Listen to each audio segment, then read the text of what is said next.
général PG koko nyangi wana enquête ça m'a dit que non bato ba bomie ba revancher donc c'est à dire koko nyangi déjà dit OK koko nyangi dans zana koko nyangi ayebi muto ya bomi Delphin Kayimbi donc PG kende zoye wana o aibisa na bomi général Delphin Kayimbi parce que déjà mais yemo ko le dit que non to yebi bato ba bomi to revancher ba venger so par exemple yo zande kona ngai mutabomi yo ezaye caméra o filmer biso ngai so na yebi que non yo mutabomi o ja so na yebi na hotel dans le bateau mais so na yebi que non na wa venger na yebi que mutabomi ezaye ya de mo balanda ko konyanga balanda ayebi donc bon de bazana ba ko monde bandoki na tangu na suka nyonso ba sa bana poise donc ko konyangi pêcheur landela ya bi que non yebi mutabomi Delphin Kayimbi le bola de la apesa biso babilembo peut-être c'est ça là ba pesa biso mais ba ke de kazo sali wana il faut PG poursuivre vers l'Andela oui parce que va propos na eza apparemment ça ko exciter population congolaise on ne sait pas liwana et utinanga mbuni qui est derrière qui fait quoi qui veut quoi non on ne sait pas les ngana yebi bato bomé za kabila bata kabila donc kabila mais masque le bien ça ya yo on est ça mais à autour le bagay yo yebi donc on a prouvé que c'est normal donc maman ce n'est plus des propos mais c'est approuvé non disons que la police est venue aujourd'hui tu vas prouver que non liwane utina FCC hormis ma propos parce que tu viens de dire que yo yebi to sali ba analyse n'est pour moi que non pour l'instant yebi ça ngai mutafa 18 ans à diriger pendant 18 ans et quand ba comme conditionné directement Aniboma ndengeni et puis mutongo ba tena résidence surveillée nana nga ko tikuna ba bomier ba doran avec Clément ba bomier et pas ba bomier côté à FCC et za la kabile za nani ba bomier fait Kayimbi ba ponaki deux personnes pardon trois ba ponaki ou ba monter ba plan na ba toi les amis ba plan pour nous renverser le régime actuel donc mon cas pour déstabiliser donc ils sont là pour bafouer les pouvoirs du président Tshisekedi donc on bafouer mais qu'on renverser le régime pour nous monter des coups d'état on a zolo ba na eti zoba ils a général John Numbi nani o Caleb na Delphin Kayimbi ne ba ponaki pour espionner président mon né président otambola wana asala commande ba matériaux que ne pas disponible ba tous les conversations téléphoniques après président va espionner alors Caleb ne va pour monter pour contacter ba pays aux environnants pour monter coup d'état alors John Numbi ne muto travailler armé monde ba carbone donc John Numbi travailler armé par exemple ba petit moi formant on a niveau 2002-2003 ce qu'on a niveau ya bazan faire mener à niveau ya Kimbembe alors Delphin Kayimbi va interpeller qui na niveau présence azako auditionné deux fois. Première fois à Boye Koloba mais deuxième fois admis quelques vérités na quatre la vérité wana Kabila a fait des formations que non ndezawa parmi l'audition ba sali Delphin Kayimbi tala atangi comme na sali alors lobby vendredi à lobby c'est prévu na qui n'est a passé troisième audition alors Kabila comprend que non à lire Joe Bandi au Kende la boy soit na tiki soit a passé troisième audition peut-être la vérité parce que nous on a joué à Delphin Kayimbi ay ba secret belé même la région quand la kozo monana ay bien alors nanda kunae ba tchaka résidence surveillée ba désormais là ba garde nae d'accord ba désormais ba garde nae deux versions pesami otoyoki moi si na bi que non piqué crise cardiaque OK moi na bi que non amidien bikati parce que question d'auto na abwe est-ce que bando fa dans le plan on a ba tchaka résidence surveillée donc ce émission on va tchaka résidence surveillée donc ça dit tous les entrées sorties à surveiller toi ba nana aye nani ce que point ça d'auto na question la question ça limite ngai to poser to analyser na ba to ça ba analyser ba to ko bola ndebiso d'accord muto azan résidence surveillée parce que tous les fruits d'information avant donc le samedi donc j'ai dit n'importe quoi il y a un général il y a armée juste là on préservé combo avec qui travaille alors général wana après sortir ni s'est passé pour l'interrogation mais so la déclaration à Koko Nyangi ndengo bi que non to ko venger mort d'abord monto a ku faire général ça à politique Parce que je expliquez d'abord qu'est-ce qui, parce que la population veut savoir qu'est-ce qui s'est passé au juste. D'autres disent qu'il y a mis l'information qui sortit les acquis général des faits a mis Diembiki pour la suspension à Zouaki. Yoka maman yoka. Au moins il boto tala ni c'est mon bon niveau à Rwanda Kizito. Bon l'histoire est passée. Oh non, ça une prison même histoire. Il y a pas de faits caïd. Donc ils ont flou. N'a pas ça. Non ça ba. Non, bazo bon na bon de bango. Yo kate maman non n'est clairci bateau voilà d'abiso. On dit bien que non, auditionner deux fois. Première fois, on a présence, donc conseiller, il y a présence, François Béa. Deuxième fois. La première fois, il y a Koloba, mais c'est la vérité. Deuxième fois, il y a quelques vérités. Alors, il y a la troisième fois, donc, quelques vérités, là, ok. Donc, Kablatal, qui est là, ok, il faut que ça la plan. Alors, comme justice César, au état des deux alliés, il faut balayer d'abord moi si on. Moi, je suis mon bali. Moi, mon papa dit moi, si obéi, après une crise cardiaque. Alors, il faut que les comédiens Mikawana. À midi, il y a une cuisine, une salle de bain, une chambre.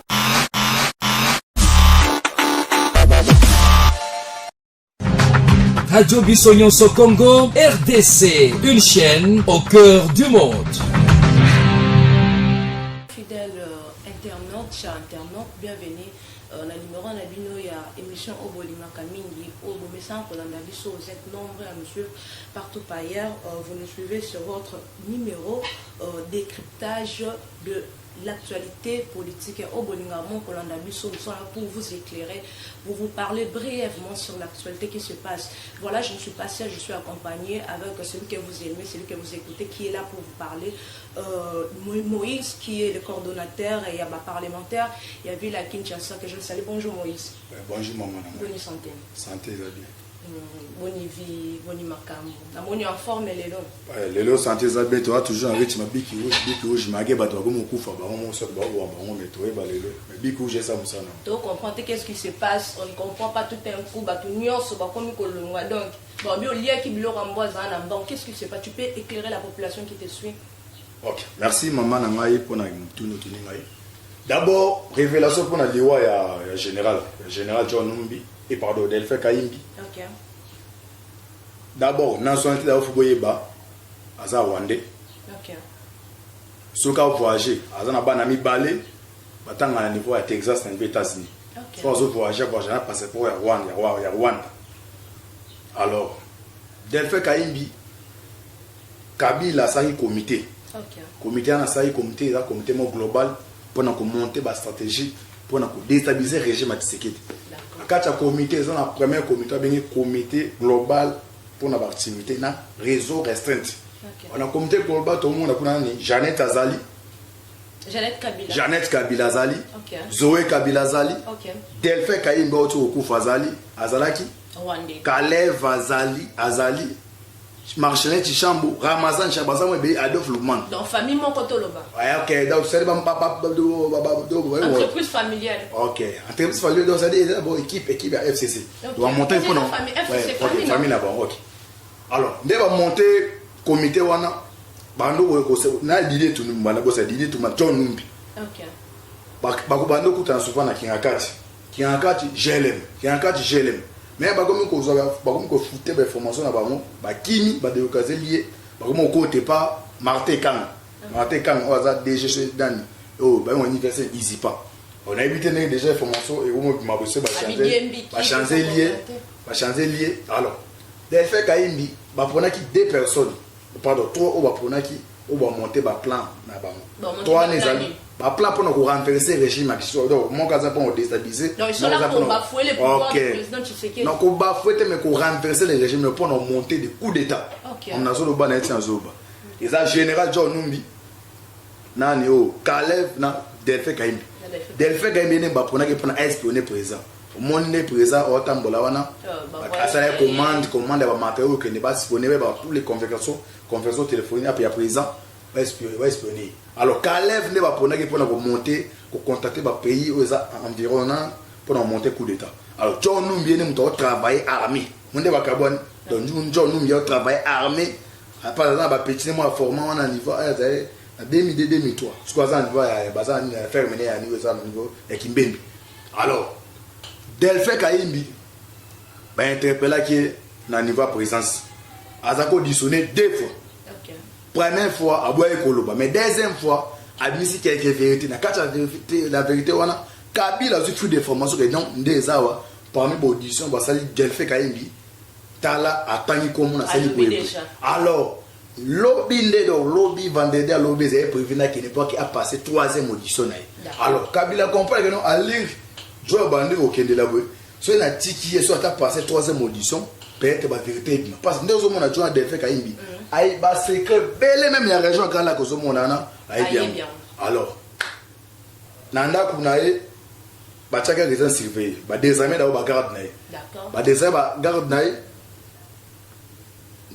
deux versions pesami otoyoki. Moi si na bi que non piqué crise cardiaque. OK. Moi na bi que non amidien bikaki. Parce que question to tu na abwe. Est-ce que bando fa na le pan na ba chaka région surveiller. Donc ce émission nous va région surveiller donc ça dit tous les entrées sorties à surveiller. Toi ba na aye na ce que point ça wa to tu na question. La question ça limite ngai to poser to ça analyser na ba to ça analyser ba ko bola ndebiso. D'accord. Muto aza région surveiller. Parce que ton suffit d'information. Avant donc le samedi donc j'ai dit n'importe quoi, il y a un général, il y a armée. Juste là, on a réservé combo avec qui travaille. Alors, général Ouana, après sortir, ni s'est passé pour l'interrogation. Mais, si on regarde la déclaration à Kokonyang, on a dit que non, tu vas venger mort. D'abord, mon tour pour faire ça général, ça à politique. Parce que je Kokonyang, au côté, mais expliquez plutôt d'abord qu'est-ce qui se passe, que la population veut savoir qu'est-ce qui s'est passé au juste. D'autres disent qu'il y a mis l'information qui sort, qui les a général Delphin a mis Diembiki pour la suspension à Zouaki. Yoka, maman, yoka. Au moins, il y a un ministère à Rwanda, Kizito. Bon, on est histoire qui se passe. Oh non, il y a une prison, même histoire, il y a un pas de Delphin Kaï. Donc, ils ont flou. On n'a pas fait ça. Non, c'est pas. Non, mais on a des bango. Yoka, maman, non, n'éclairci bateau voilà d'abisso. On dit bien que non, auditionner 2 fois. Première fois en présence du conseiller il y a présent François Béa, deuxième fois. La première fois Boye Koloba, ministère de la vérité, deuxième fois ministère quelques vérités. Alors elle va pour la troisième fois zongandé. Donc quelques vérités là des OK, donc Kablatal que non oza. OK, il faut que ça la plan. Alors comme justice César au état des deux ali. Il faut balayer d'abord moi si wana. Moi je dis que mon bali moi na mon papa de moi si obéi après crise cardiaque. Alors faut te ba comédien mikawani. A midi meke na kata cuisine, na kata salle de bain, na kata chambre. Soit kata chambre, a midi meke hernie. Ils arrivent pendant la journée. A midi meke au lobby résidence les qui surveiller. OK. Surveiller on a qui visite après midi meke ou bien qu'est-ce qui s'est passé en fait? C'est là où il y a le flou, on ne comprend pas qu'est-ce qui s'est passé au juste. OK. Dans le lobby boye, jusque là cause est inconnue mais dès que tu fais ça analyse tu n'as pas de comprendre moi de connaître dès to limbo là bas tu as état de toi jamais na za juste na bana que non asa eboy on peut m'interpeller que non il y a après on appelle ça to analyser to là bas ni na moi c'est pas ça qui to bi clair non azaki na parler na a réserve surveiller azaki na bagarre du corps ba désarmer bango bazui ba tie en réserve surveiller mais azui visite un généraux avec total après visite wana lobby na moi afande les prévu à kende ba auditionner alors na butu ya lobby be na tongo nango akufi ba ye bata la boy non moi na bi que non ami demi qui moi ça bi qu'on a payé qu'est-ce que ça donc mais total masquer les okay.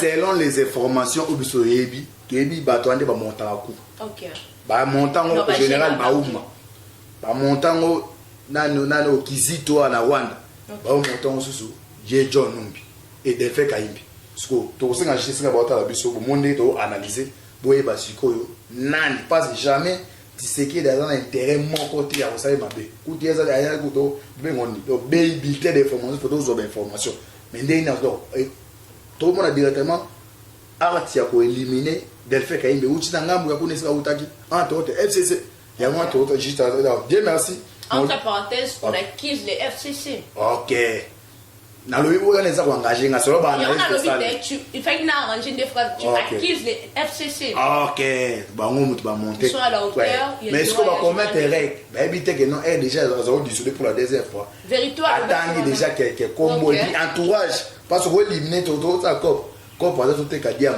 tout ça toi éliminer mon comme une balai sur on va me sa vérité na deuxième audition déjà asitaki groupe pour bazari wana donc des bazar est-ce que ba otala ce vous voulez que non élimination Delphin Kayimbi c'est que Kobatama c'est trop tard pour commettre erreur mon il y a grave donc la deuxième audition déjà elle va gagner moins plus de 40% d'informations et puis juste à ça déjà ba Hollande ba to nyonso vérité ko bim ce qui y a musée bombanaka a en état de droit fati la biki rouge vérité ko bim tous en état de droit tout le bakando tous en état de droit parce que ko kanga mutu nyos babi kamba soti muto ali ki soti mbonga soti muto do bazo lokota bangonde ya kolokota au point c'est un peu peuple congolais balando puis partout ailleurs quel est le sort de tous ces gens là qui soulever quelque chose de très important on cherche ya robembisa autorité bokondi o ya Tshisekedi maintenant tout mais un peu ko développer quel est le sort de tous ces gens là de tous ces gens de FCC bon linga ba bebisa bokondi chef de l'état.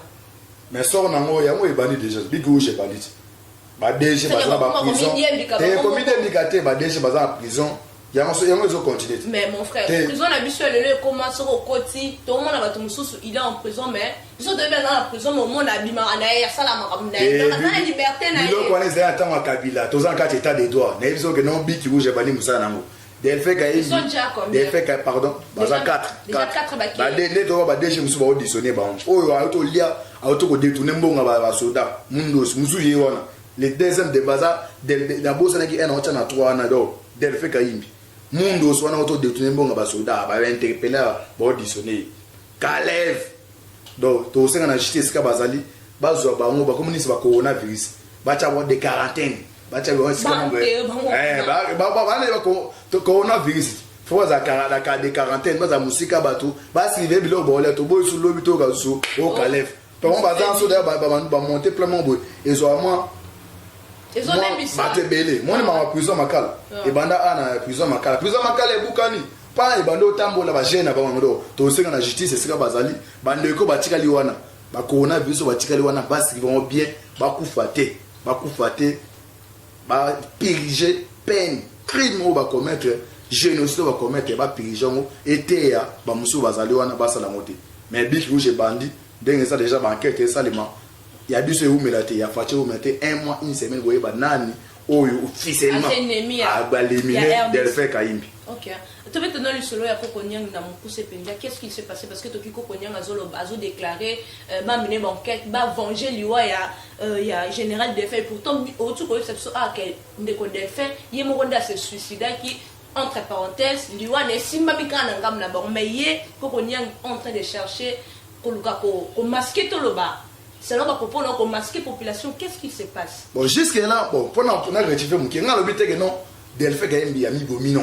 Topesi information oui mais biso aza éliminé azaki témoin gênant ba éliminer mutu ya ba forcer vele maman ba opeso poison mbote pour ne pas effacer l'essentiel que on s'allait capter c'est climaté so dozo na dossier ya Delphin Kayimbi ya nene yo Kokonyang wana Delphin Kayimbi baza militaire aza général so za okosa armée za politique to e battre Delphin Kayimbi azaki membre ya PPRD ben c'est moi qui là ça clairement que on va bomber pendant yo mutu juste là ba mener baquette voir mon officiel de limite bi que non ba bomber ba on va ko venger et ça clairement que nous c'est le qu'on alors ma kambo à cette déclaration là to c'est ba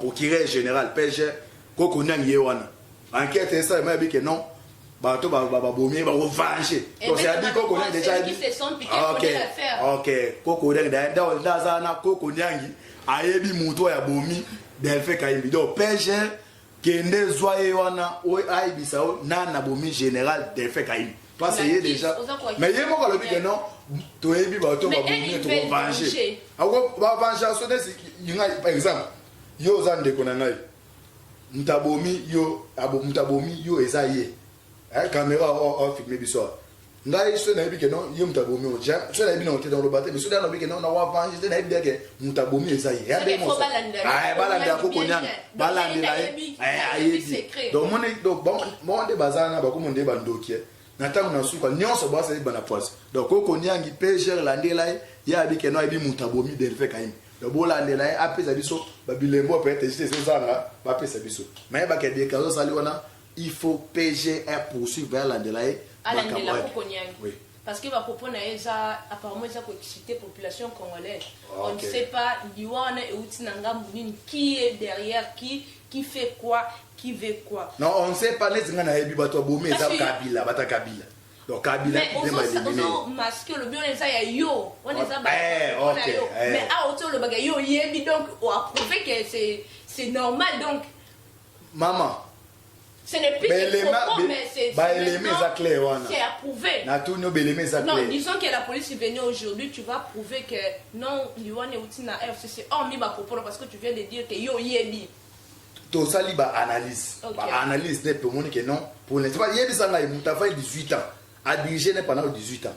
Et quand on a conditionné directement à Niboma, et puis mouton va tenir en résidence surveillée. Nana on a côté kuna ba bomier, ba doran avec les mains ba bomier, puis ba bomier côté à FCC. Et ça la Kabila ça dans les bancs ba bomier. Donc tout maintenant ma solo muké ya saut des moutons, saut qui toko. Tout ça quand la carte politique, qu'est-ce qui se passe au lobby long encore très important. Que parti wana FCC veulent quoi? Quoi ça beaucoup initiative c'est que tout le monde saut des moutons le lot ça fait presque plus de 5 mois aux populations ça pénalisé l'embouteillage c'est grave. Pourquoi? Parce que saut des moutons ça ne va pas. Bazu bakangi banzela et puis à la fin on ne sait pas évoluer. Qui souffre à la fin c'est la population congolaise. Qu'est-ce qui se passe? Est-ce que le chef de l'État est morondé attend l'attente bamisala wana ou bien ça ka faire na bango ka no lobi ba ko ça va continuer soit ba bimisa ma bien la population pour éclaircir la population parce que tout le monde se pose cette question. OK, merci maman journaliste. D'abord avant na banda d'abord faut yeba Kabila ça 18 ans à pouvoir. Na 18 ans wana Tshisekedi oh tika ça une année et l'équipe 18 ans ça à pouvoir. Au monde est à comment ça commence mon frère? Mais Kabila quand même atongi peto atongi on a tout le monde atongi banzela ne zo côté répéter ce que moi ming papa Kabila tiki tona combien tiki tona 9200 mais le lot est à 17000. Qu'est-ce qui se passe? Kabila tiki c'est combien à 2500. Kabila tiki tona combien? Na 9200. C'est na 9200. Oui. Mambozo ba 9200. Ezaki na 9000. Eh ya qui na pouvoir toi ezaki na combien? Na tout nos questions eh ya qui na pouvoir toi ezaki na combien? Vous savez que 5 dollars ezaki na 2500. Na tout nio. Ah so limso ba kenza fa biso yo za mwana mkina biso. Eh na pouvoir toi dollars ezaki na combien? 5 dollars ezaki na ba faire ba 2000 fa 2500. Mais le comme na combien? 10000. So yo na pouvoir toi continue au atiki. Mais au moins, c'était quand même légère par rapport aux autres vivres. Parce que comme le roi n'a évité tout le bateau comme la carte esclavagisme, même beaucoup à la mission autres vivre. Et ça, bande connaît oh bah ça la qui coalition de bazo le kaba baby sa réputation tu es aïe mon ko na zo ko gérer pe makambuté. Non, c'est là on a limbolo na question pour dire que non banda frère ça est ni ne kiti dollar et mati pampa fona ebiso da so de mouton Kabila beti 18 au pouvoir na 18 ans na mboka oyo côté na kata noyo na sia mabele Tshisekedi d'ailleurs non ka Tshisekedi d'ailleurs la nebe non na so contredire yote na so ko comme même quand on a compréhension est-ce que bike betidé ni kin ba déclarer que Kabila zonga na pouvoir moi za betidia te za ba instrumentalisation ba to la muka sangina FCC de monter kabana bon za betidia te betidia campus a combien de faguides? Sur 13 faguides, 12 faguides. Combien de tiers bazar? On a 33 000.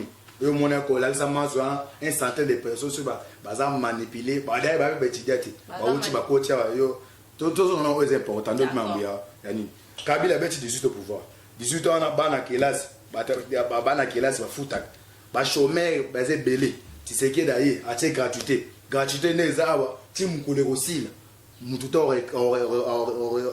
reconnaître que ils ont prison mon koya kana comme on fait ça toi c'est chilum attaque gratuité mais yo ngano to za yo mona ngwa benga baleki no be yo moko to kende sika o na tanga ngo za ndo tapa toye makambo etali Conseil des Nations FMI par tous les partenaires voient RDC banner ko yokate na baté bino moni RDC pays moko ils ont tout à refaire ce pays a tout à refaire ils ont plus de 100 sans problème au pouvoir régler ce que ce président régler pour moko comme quoi ko régler cette belé taita au Kabila tiré comme yango bino mo lo monter avance mais ça ma casse dona inana président tiré dit asali oyo Kabila zaki incapable à 18 ans on a lu to kene oyo ti to kota to to ni to ko za 5 ans bon moi non évolution ça ma casse na zone de ça so des moutons bien de ça so des moutons donc dans le bilan chaque jour ezaki mauvaise foi ya bato FCC ba bengi compila bato baza Kabila chef état baza ba miibi o baza intention ko yiba entre autres mais c'est Vital Kamerhe espère auto na Kabila era yaki na opposition élément mais à côté sous dans carte ya pouvoir et zone sous pouvoir D ya mona Dieu merci après je sais ba nommer awa ba landela mo ba kanka bango mona e ba bima moko ya Safrika ya na lelo non na bima na sisa misala so mona ndenga ndo tongela ngo ndena no ba toujours c'est moi la moi si azu mba na poto soit côté la famille ana Kinshasa so première fois ça so musala ndako au pas musala plafond likolo ba ma ko kilata pena OK bon bi moment na so de mutane beta dada. D'accord, on va se relaxer un peu, on est presque à la fin, nous voulons chuter. Alors dernier sujet, on va parler sur le concert de Fally qui a fait l'écho dans le monde entier. Balobi ex Bercy Ezaki sous permis de Robert mais tout le monde il fallait en tout cas au makina donc les gens étaient tellement contents. Est-ce qu'on peut tu peux nous éclaircir d'abord pour le bas et c'est mon aïe comment on a fallu na Bercy faut pas qu'il s'agamine c'est deux jours on va changer Congo Fally béton bah ça Fally béton Fally béton à deux joueurs que pour nous quand tu vas combattre bah on des abos stade bon ah bon tu Marine Le Pen bah tumbi ni gars à Lyon bah tumbi bah gêne autour donc biso après tout porter un plainte à niveau ambassade de France bah gêne ba un masqué tala moto un criminel yo que l'opération au moins la police a passé biso combattre Kabila na Kinshasa yo opposé ya bah ina ba masque za boké tu na groupe bah o ana ya batangwanda wana Dieu merci Fally béton Fally béton a des jeux bango coup de chapeau ba combattre tout au bazar libanda au ba mobiliser ton avis que non quand on parle de combattants en Europe c'est l'IDPS so ba aso ba neko simba parce que IDPS a une opposition alors comme IDPS comme na pouvoir non se remonter IDPS ça partout électronique no peut les belé partout na Kinshasa to l'équipe tous les ba combattants de belé na poto to l'équipe bano to l'équipe bino na belé preuve la prière mwana Fally pour ba betu conseil na plein craqué Fally béton courage ba combattre ou ba tumbiga mais on a bazoti na bino pourquoi est-ce qu'il ne voulait pas que Fally abeta il faut se retourner na bonne question Nathan wa Kabila to ba non Kabila mandé Sylvie mandé Sylvie aza dictateur azo bon ba to mesko bo tout na bango bazo reprocher na président Tshisekedi ni yo mo même autorité française ba ko na o bato to bloquer ba ça pour tellement ba vantir ba gaillard zéro abeta 30 40 50 na poto incapable même otine la maman na ata 100 €. Aza kuna musane ko mela dog abeti 30 ans na poto verbe être autant présent a été ko le batin c'est ministre ba oké chwana donc français pa yo le batin musane za encore na bo ya ko menasa ba to mais quoi pour tout déjà vidé wera JB bino to ce que vous allez Fally béton wera béton JB béton Yaka Bercy ni Zénith ezali et au conseil aux doyen. OK, on est presque à la fin, un mot de la fin. Alternance il faut nous se changer. OK, un mot de la fin à tous ces gens qui te suivent alors passer tes salutations, se dire au revoir. OK, merci maman Nangai. En tout cas, les première photo ça na santé penda déontologie ezali peut ba joindre ces bébés ba journée ça carton. Mais moi déontologie ça va. Merci Namoura. Ntafima film Yesu. Na manager. OK. Bon, et là on appelle ça message, on appelle ça d'abord un dossier à Delphi Kaimbi. OK. Ba généraux tout bazo nanga sikoyo. Bo moni so a Delphi Kaimbi ninga suki. Mukila tatanja ba beta la moto yote. Amen. Oko bomo mi tout na yo moko oko maïs dans no na ojo allemand nani Adolf Hitler. OK. Moi Adolf Hitler a boma ba to suka ma beti masas. Mais to bete yema bo ba bomi pour bata Kabila na Kabila mo. Bon, message on appelle ça que non. Biki rouge et bandit et c'est que bozali bo prier pour la mokochambok. Léoné Toloba a sauf prévu à quoi aux États-Unis au ben invité kuna na kati kuna mais c'est Mike Pence vice-président des États-Unis aux paroles suivi à monsieur Peter Fan y compris à Yemo Fally béton. Donc tous les investisseurs juifs au bazakuna voient RDC bolobango et azozonga awa liste za mulai ba geno ba tikale belé au bango tout c'est toujours Big Rouge. Big Rouge, ils ont un politicien, n'a pas géré non ba moto. Mais dossier Delphin Kayembi, un de ces quatre matés pour tout ce. Pas derrière toi il y a 40%, il y a vérité bon du Sénat qui. Il serait Bozali, ba ndeko tout bazan niveau poto, au tout bazan niveau ya Afrique. Mbote na bino bo prier ma case pour na virer sur coronavirus. Eh ba ndeko prier. Nous avons des formations comme en Afrique, à déguer au contrôle aux armes. C'est comme pardon en RDC, en Afrique, des commis de la Niger, tu vas bien en Nigeria, à auto prier, bande de Bozana, beau prier, et le Kouana, il y a des mots, on a maladie, on est commenté, il sera Bozali. Merci à toi Moïse qui est le coordonnateur et à parlementaire debout, il y avait les Kinshasa. Et puis merci à vous de nous avoir suivis, merci à tous les abonnés de notre chaîne. Je sais que vous nous aimez, alors aidez-nous à partager les liens, à aimer encore plus, suivez-nous, soyez là, c'était là votre humble servante que vous appelez Sephora Lokondo, autrement dit Miss S. Donc voilà, on se retrouve très bientôt, à la prochaine, bye.